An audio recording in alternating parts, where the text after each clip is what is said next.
Hello everyone, good evening to all. तो अभी हम लोग यहाँ पर झारखंड जीके के क्वेश्चंस की प्रैक्टिस करेंगे। झारखंड सामान्य ज्ञान से 40 प्रश्न हैं और आपको जो टेस्ट देना है, लास्ट में अपना स्कोर भी कमेंट सेक्शन में बताना है कि कितने क्वेश्चंस का आंसर करेक्ट हुए और कितने आपको नए क्वेश्चंस यहाँ पर सीखने को मिले। ये भी आप ज़रूर से एनालाइज करेंगे after the class. Okay, start करेंगे।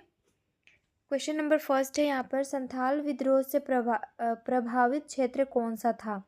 कोल्हान, सिंहभूम, पलामू और संथाल परगना। तो देखो, संथाल विद्रोह जो है ना, झारखंड का एक प्रमुख विद्रोह में से एक है। तो इससे प्रभावित क्षेत्र वो कौन सा था? संथाल परगना वाला क्षेत्र प्रभावित था। और ये विद्रोह हुआ था कब? 1855 में। सिद्धू कान्हू जो दोनों सगे भाई थे, इन्होंने नेतृत्व किया था। और ये कहाँ के थे? तो भगनाडीह नामक स्थान पर इन्होंने संथाल विद्रोह का क्या किया था? प्रारंभ किया था। नेक्स्ट है सेकंड नंबर, निम्न में से कहाँ के क्रांतिकारी आंदोलन का गहरा प्रभाव झारखंड पर पड़ा था? कौन सा वो क्रांतिकारी आंदोलन था जिसका इफेक्ट झारखंड पर सबसे अधिक पड़ा था?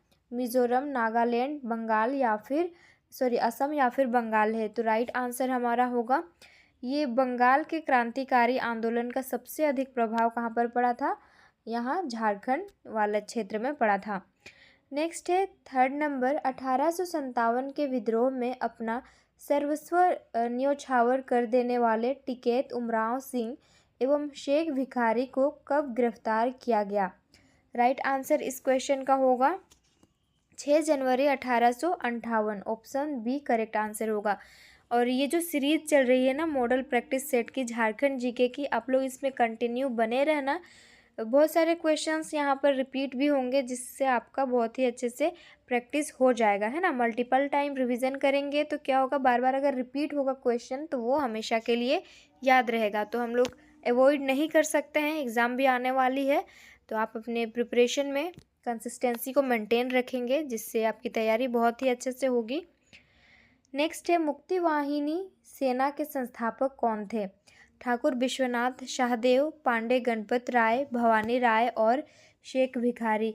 तो मुक्ति वाहिनी सेना के संस्थापक जो है ना, ये ठाकुर विश्वनाथ शाहदेव थे। और 1857 के विद्रोह में ठाकुर विश्वनाथ शाहदेव की मुक्ति वाहिनी सेना की यहाँ पर प्रमुख भूमिका निभाई थी, यानी कि इनकी भूमिका यहाँ पर थी। नेक्स्ट है, बिरसा मुंडा को प्रथम बार कब गिरफ्तार किया गया था? और बिरसा मुंडा आंदोलन को उलगुलान आंदोलन के नाम से भी जाना जाता है। सबसे पहले इन्हें 1895 में गिरफ्तार किया गया था। उसके बाद 30 नवंबर यहाँ पर 1897 में इसको विक्टोरिया के हीरक जयंती के अवसर पर बिरसा मुंडा को जेल से छोड़ दिया गया था। नेक्स्ट है 6 नंबर क्वेश्चन, अलग राज्य निर्माण हेतु प्रथम प्रयास छोटा नागपुर उन्नति समाज की ओर से कब किया गया था? तो वैसे यहाँ पर बुक में दिया हुआ है आंसर की में 1928। मैं कंफ्यूज हूँ, 1929 या फिर 1928। एक बार कमेंट सेक्शन में बताना कि इसका सही आंसर क्या होगा, है ना। 1928 वैसे आंसर में दिया हुआ है। नेक्स्ट है 7 नंबर, 18 जिलों को मिलाकर झारखंड प्रांत बनाने संबंधी विधेयक की मंजूरी बिहार विधानमंडल से किस वर्ष मिली थी? तो देखो, बिहार, झारखंड राज्य तो पूरे बिहार में ही आता था। तो जब इसको स्वतंत्र राज्य बनाया गया ना, तो बिहार से 18 जिलों को अलग करके अलग से यानी कि झारखंड राज्य का गठन किया गया था। तो यहाँ पर क्वेश्चन वो नहीं है, मैं बस रिकॉल करा रही थी आपको। तो कब इसे मंजूरी मिली थी? कहाँ? बिहार मंडल से।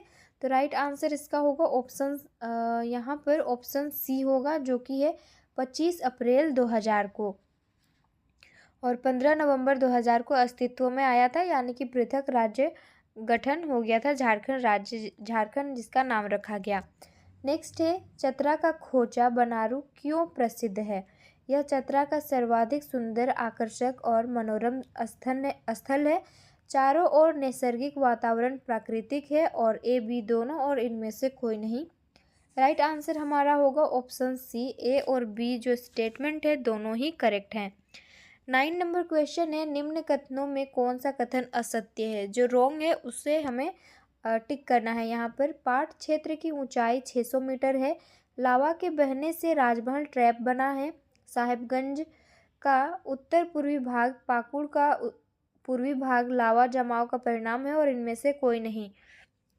तो राइट आंसर होगा हमारा यहाँ पर ऑप्शन फर्स्ट। जो पाट क्षेत्र की ऊंचाई है ना, ये कितनी है, 900 मीटर है। अब ये पाट क्षेत्र होता क्या है, इसको भी हम लोग जान लेते हैं। तो पाट का अर्थ होता है ना समतल जमीन। तो ये पाट क्षेत्र जो है ट्रायंगल शेप इसका है, याद रखना। और इसमें मतलब 3 ऊंचा पाट क्षेत्र है, नाम लिख लेना। एक नेतरहाट पाट है, एक जमीरा पाट है और दूसरा गणेशपुर पाट है। आगे एक क्वेश्चन आएगा इससे रिलेटेड, उसको भी देखेंगे। 10 नंबर देखो, निम्न में से पाट क्षेत्र की सबसे ऊंची चोटी का नाम क्या है। तो जैसे मैं बताई थी 3 सबसे ऊंची चोटी है, कौन कौन से, फिर से रिपीट करते हैं यहाँ पर हम लोग। नेतरहाट पाट है, दूसरा है गणेशपुर, तीसरा है जमीरा। तो सबसे ऊंचा जो है ना ये नेतरहाट वाला नेतरहाट पाट जो है ये है। और इसकी ऊंचाई कितनी है, कितनी मीटर ऊंचाई है, तो ये 1180 मीटर है, इसको लिख लेना। नेक्स्ट अभी हम लोग देखेंगे, और अगर फीट में पूछे तो 3871 फीट इसकी ऊंचाई है।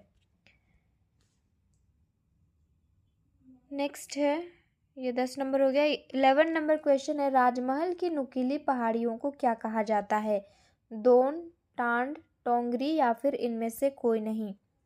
राइट आंसर हमारा होगा क्वेश्चन नंबर 11 का ऑप्शन सी होगा, जिसे टोंगरी कहा जाता है ना। ये तो हो गया कि नुकीली पहाड़ियों को, पहाड़ियाँ 2 प्रकार की होती है, एक तो नुकीली इस तरह से और दूसरा इस तरह से, यानी कि गुंबद नुमा होता है। तो नुकीली वाला को तो हम टोंगरी कहते हैं, और जो गुंबद नुमा होता है उसे क्या कहा जाता है, तो डोंगरी कहा जाता है। कंफ्यूज नहीं होना है, एनालिसिस जब आप करेंगे तो आप देख लेंगे, कंफ्यूज नहीं होंगे।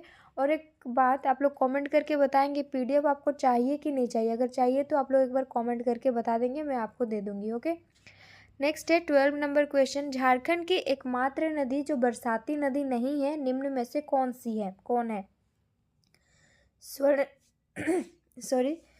स्वर्णरेखा नदी, दक्षिण कोयल नदी, सोन नदी और दामोदर नदी है। तो झारखंड में मैक्सिमम जितनी भी नदियां हैं ना, सारी बरसाती नदियां ही हैं। तो ये सोन नदी जो है ये बरसाती नदी नहीं है। अब ये सोन नदी जो है ना, ये कहाँ से निकलती है, मैकाल पर्वत की अमरकंटक पहाड़ी से निकलती है। यानी कि इसका जो ओरिजिन प्लेस है वो झारखंड में नहीं है, लेकिन ये झारखंड में एंटर करती है, गढ़वा पलामू क्षेत्र से होकर के ये बिहार में एंटर कर जाती है। और सोन नदी का उपनाम अगर कभी आपको पूछे, ये क्वेश्चन आया भी हुआ है प्रीवियस ईयर में, सोनभद्र और हिरण्यवाह है। और टोटल लेंथ है इसका 784 किलोमीटर। और इसका मुहाना गंगा नदी जो कि पटना में जाकर के मिल जाती है। नेक्स्ट है, और बरसाती नदी ये नहीं है, और सालों भर इस नदी में पानी रहता ही रहता है, यानी कि बहती रहती है, ये मानसून पर निर्भर नहीं करती है। और बहुत सारी नदियां हैं झारखंड में जो मानसून पर, यानी कि बरसात होगी, बरसात सीजन में ही उसमें पानी बहता है, तो ये चीज़ याद रखेंगे। 13 नंबर क्वेश्चन है, दक्षिण कोयल नदी का अपवाह क्षेत्र कितना वर्ग किलोमीटर है। तो राइट आंसर इसका होगा 13 का ऑप्शन सी 11,868 वर्ग किलोमीटर है। नेक्स्ट देखेंगे 14 नंबर, धारागिरी जलप्रपात झारखंड के किस जिले में अवस्थित है। पूर्वी सिंहभूम, सिमडेगा, सरायकेला खरसावां और इनमें से कोई नहीं। 14 का राइट आंसर होगा हमारा धारागिरी जलप्रपात जो है ना, ये पूर्वी सिंहभूम, ईस्ट सिंहभूम में है। पूर्वी सिंहभूम में 2 जलप्रपात हैं, एक तो धारागिरी जलप्रपात है, और इसके अलावा घाघ या फिर आपको घाघरा दिखेगा, है ना। घाघ ही मैक्सिमम मतलब मैक्सिमम जगह घाघ लिखा हुआ दिखेगा आपको, और घाघरी में और एक घाघरा दिखेगा। तो ये कहाँ पर है, घाघ को ही घाघरा जलप्रपात के नाम से जानते हैं। तो ये 2 जलप्रपात पूर्वी सिंहभूम में है। नेक्स्ट है 15 नंबर, मुनिडीह जलप्रपात झारखंड के किस जिले में स्थित है। गिरिडीह, हजारीबाग, धनबाद एंड रांची है। तो राइट आंसर इसका होगा मुनिडीह जलप्रपात जो है ना, इसी को भटिंडा जलप्रपात के नाम से भी जाना जाता है, कंफ्यूज बिल्कुल नहीं होना है।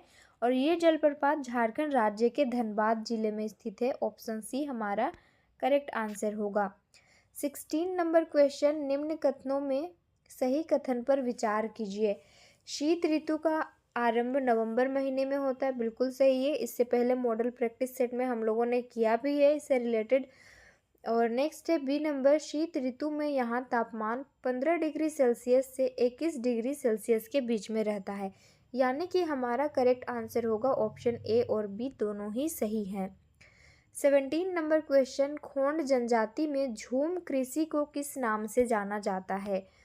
पोर्चा, दस्तूरी, पोरिस और उपयुक्त में से कोई नहीं। खोंड जनजाति है, झूम कृषि को ये पोर्चा के नाम से जानते हैं। और ये जो जनजाति है द्रविड़ समूह से ये संबंधित है और झारखंड की अल्पसंख्यक जनजाति में से है। नेक्स्ट है 18 नंबर, बारामसिया गर्म जलकुंड पाकुड़ जिले में है। वो स्टेटमेंट पर हमें सोचना है कि सही है या गलत है। शिवपुर सोता गर्म जलकुंड पाकुड़ जिले में है, तो ये दोनों ही स्टेटमेंट करेक्ट हैं। ऑप्शन सी हमारा राइट आंसर होगा। नेक्स्ट है 19 नंबर क्वेश्चन, बिंझिया जनजाति में जनजातीय पंचायत प्रमुख को किस नाम से जाना जाता है? मादी, गोड्डी, डेहारी और ए और बी दोनों करेक्ट है हम बोल रहे हैं, तो राइट आंसर हमारा होगा। आपको पता है ना राइट आंसर, तो आप करते चलेंगे, है ना। राइट आंसर ऑप्शन डी होगा, ए और बी दोनों ही करेक्ट हैं। और ये जो बिंझिया जनजाति है स्वयं को विंध्य निवासी ये लोग मानते हैं। 20 नंबर क्वेश्चन है, झारखंड की कोल जनजाति में कितने गोत्र पाए जाते हैं? जैसे कि सभी को पता होगा झारखंड में कुल जनजातियों की संख्या 32 है, उसमें से 8 जनजाति आदिम की कैटेगरी में आती है, आदिम जनजाति। और पहली जनजाति कौन सी है? तो संथाल जनजाति, हर किसी को पता होता है। लेकिन अगर 32वीं नंबर की जनजाति कौन सी है? तो ये कोल जनजाति है ना। लेकिन क्वेश्चन हमारा क्या है कि कोल जनजाति में कितने गोत्र होते हैं? तो यहाँ पर कुल 12 गोत्र होते हैं। Option B correct answer. 21 number question, Jharkhand औद्योगिक नीति 2001 के अनुसार निम्न में से किस पर औद्योगिक नीति में चर्चा नहीं किया गया है? राइट आंसर होगा इसका ऑप्शन यहाँ पर सी करेक्ट आंसर होगा, उग्रवाद और विधि व्यवस्था पर चर्चा नहीं किया गया है। क्वेश्चन नंबर 22 है, सखाराम गणेश देवस्कर किस पत्रिका के संपादक थे? अमृत बाजार पत्रिका, हितवाद, आर्यावर्त और छोटा नागपुर पत्रिका। राइट आंसर होगा ऑप्शन बी जो कि है हितवाद है। और इनके द्वारा एक किताब लिखा गया था जिसका नाम था देसर, लेकिन इसे अंग्रेजों द्वारा क्या कर दिया गया? प्रतिबंधित कर दिया गया था। 23 नंबर क्वेश्चन, जर्मन पादरियों ने घर बंधु नामक पत्रिका कब से प्रारंभ किया था? तो ये 1 दिसंबर 1872 से प्रारंभ किया था। 24 नंबर है, शेखर बोस किस खेल के विख्यात प्रशिक्षक हैं? तो ये हैं वॉलीबॉल के। ऑप्शन डी करेक्ट आंसर होगा। 25 नंबर क्वेश्चन, झारखंड की पहली स्थानीय नीति किस मुख्यमंत्री के कार्यकाल में घोषित किया गया? हेमंत सोरेन, रघुवर दास, मधु कोड़ा और शिबू सोरेन। तो ये राइट आंसर होगा हमारा, रघुवर दास के कार्यकाल में घोषित किया गया था। नेक्स्ट है, खाद्यान्न सुरक्षा हेतु झारखंड सरकार ने निम्न में किसका गठन किया था? तो खाद्य आयोग का इन्होंने गठन किया था। नेक्स्ट क्वेश्चन है, निम्न में से किस वृहद परियोजना की शुरुआत 1975 ईस्वी में किया गया तथा उसे 2019 में पूरा होना था? तो कौन सी वो परियोजना है? पुनासी जलाशय परियोजना, औरंगा जलाशय परियोजना, अजय बैराज परियोजना और उपयुक्त में से कोई नहीं। राइट आंसर हमारा होगा ये ऑप्शन सी होगा। तो अजय बैराज परियोजना जो है ना, ये देवघर और दुमका जिले में संचालित है। और ये परियोजना जैसे यहाँ पर दिया हुआ है 1975 ईस्वी में प्रारंभ हुआ था, जो 2019 में पूरा हुआ। और ये 5वीं पंचवर्षीय योजना के समय में आरंभ हुआ था। नेक्स्ट है 28 नंबर क्वेश्चन, कंसजोर जलाशय परियोजना का संबंध झारखंड के किस जिले से है? Gumla, Khunti, Deoghar and Latehar. Right answer होगा ये गुमला जिले से संबंधित है, यानी कि गुमला जिले में ये परियोजना है। नेक्स्ट है सिंहभूम के धुलपारा एवं दुबला बेटन निम्न में से किस खनिज के लिए प्रसिद्ध है? तो ये वैनेडियम के लिए प्रसिद्ध है। ऑप्शन हमारा सी करेक्ट आंसर होगा। और अलोह धात्विक खनिज के लिए भी प्रसिद्ध है। 30 नंबर है झरिया क्षेत्र में सीता नाला का विकास कार्य निम्न में से किसकी सहायता से चलाई जा रही है एवं किस परियोजना पर ये आधारित है? राइट आंसर इसका होगा ऑप्शन फर्स्ट होगा सोवियत रूस। नेक्स्ट है वीर शहीद पार्टी हो खेल विकास योजना के तहत निम्न में से किस स्तर पर सुसज्जित प्रशिक्षण केंद्रों का संचालन करने का लक्ष्य रखा गया है? तो इसका 31 का राइट आंसर होगा ऑप्शन डी, ए और बी दोनों ही। नेक्स्ट है पे एंड प्ले योजना की शुरुआत कब की गई थी? 2014, 2017, 2020 और 2021 है। तो पे एंड प्ले योजना की जो शुरुआत है ना, ये 2017 में की गई थी। इसका उद्देश्य क्या था, ऑब्जेक्टिव क्या था इस योजना को लाने का? तो खेल कूद को प्रोत्साहित करना था। नेक्स्ट है संजीवनी योजना का मुख्य उद्देश्य क्या था? ऑप्शंस हैं राज्य के सभी गांवों को चहुमुखी विकास यानी कि होलिस्टिक डेवलपमेंट, विनिर्माण क्षेत्र में श्रमिकों को लाभ प्रदान करना, बालिकाओं में ड्रॉप आउट दर को कम करना, या फिर उपयुक्त में से कोई नहीं। तो ऑप्शन में इसका आंसर है ही नहीं। तो संजीवनी योजना का जो मुख्य उद्देश्य था ना, महिलाओं का सशक्तिकरण करना था, इसका यही उद्देश्य था। तो इसका यहाँ पर है ही नहीं, तो उपयुक्त में से कोई नहीं इसका राइट आंसर होगा। 34 नंबर क्वेश्चन झारखंड के निवासी ललित मोहन राय का नाम किस क्षेत्र से जुड़ा हुआ है? तो देखो ये क्वेश्चन 2 बार रिपीट हो चुका है, ये 3rd टाइम रिपीट हो रहा है यहाँ पर। तो आपको कमेंट में इसका आंसर करना है। क्वेश्चन नंबर 34 लिखेंगे और इसका आंसर बताएंगे आप लोग। संगीत, खेलकूद, चित्रकारी, अभिनय। तो ऑप्शन फर्स्ट तो होगा ही नहीं, क्या कह रहे हैं समझ में नहीं आ रहा है। ये तीनों में से क्या आंसर होगा आप लोग कमेंट करेंगे। नेक्स्ट है 35 नंबर घाघरी जलप्रपात किस जिले में स्थित है? लातेहार, रांची, दुमका एंड हजारीबाग। तो घाघरी जलप्रपात ये कहाँ पर है? लातेहार जिले में घाघरा नदी पर स्थित है। नेक्स्ट क्वेश्चन हमारा निम्न में से किस वृक्ष के फल को अमृत फल कहा जाता है? तो ये आम वृक्ष के फल को यानी कि आम को अमृत फल कहा जाता है। HEC में उत्पादन किस वर्ष प्रारंभ हुआ था? यहाँ पर ध्यान रखना, क्वेश्चन पूछा है उत्पादन, ये नहीं पूछा कि इसकी स्थापना यानी कि स्टेब्लिश कब किया गया था। तो उत्पादन जो है ना, ये 37 का राइट आंसर हमारा होगा ऑप्शन सी। 1963 में उत्पादन कार्य को इन्होंने प्रारंभ किया था। और स्टेब्लिश कब किया गया था? इसको रांची में है ये 1955 में इसकी स्थापना हुई थी। किस किले का निर्माण झरिया के राजा ने करवाया था? झरिया किला, झरियागढ़, झरिया महल या फिर झरिया गेट है। तो झरिया के राजाओं की जो प्रारंभिक यानी कि शुरुआती राजधानी कहाँ था? झरियागढ़ था। तो ऑप्शन बी हमारा करेक्ट आंसर होगा। और आगे है 39 नंबर दालमा अभ्यारण्य किस पशु की बहुलता है यहाँ पर? और कई बार हमने डिस्कस किया है इस क्वेश्चन को। ये हाथी की बहुलता यहाँ पर है। कहाँ पर ये दालमा अभ्यारण्य कहाँ पर है? तो ये है पूर्वी सिंहभूम में। और इसकी स्थापना कब की गई थी? 1976 में। लास्ट क्वेश्चन है हमारा झारखंड का प्रथम मुख्य न्यायाधीश कौन थे? तो विनोद कुमार गुप्ता जो हैं ये प्रथम मुख्य न्यायाधीश रहे हैं। तो 40 क्वेश्चंस हो गए। यहाँ पर आपके कितने क्वेश्चन का आंसर करेक्ट हुए कमेंट करके बताएंगे कमेंट सेक्शन में। और 9 बजे लाइव क्लास होती है किसकी, कौन से सब्जेक्ट की? तो वो कंप्यूटर की है ना। तो लाइव आकर के भी आप प्रैक्टिस कर सकते हैं। यहाँ पर हम लोग प्रैक्टिस पर ज़्यादा फोकस देंगे और आसपास रिलेटेड अगर क्वेश्चंस एक्सप्लेनेशन अगर होगा तो उसको भी थोड़ा बहुत डिस्कस करते हुए चलेंगे। ओके, स्कोर कमेंट करना, सेशन को अपने फ्रेंड्स में शेयर कर देना ताकि उन्हें भी हेल्प हो सके। और लाइव क्लास में जुड़ना कितने बजे? 9 बजे है ना, भूलना मत आना 9 बजे लाइव क्लास करना। तो चलो फिर मिलते हैं अभी हम लोग नेक्स्ट क्लास में।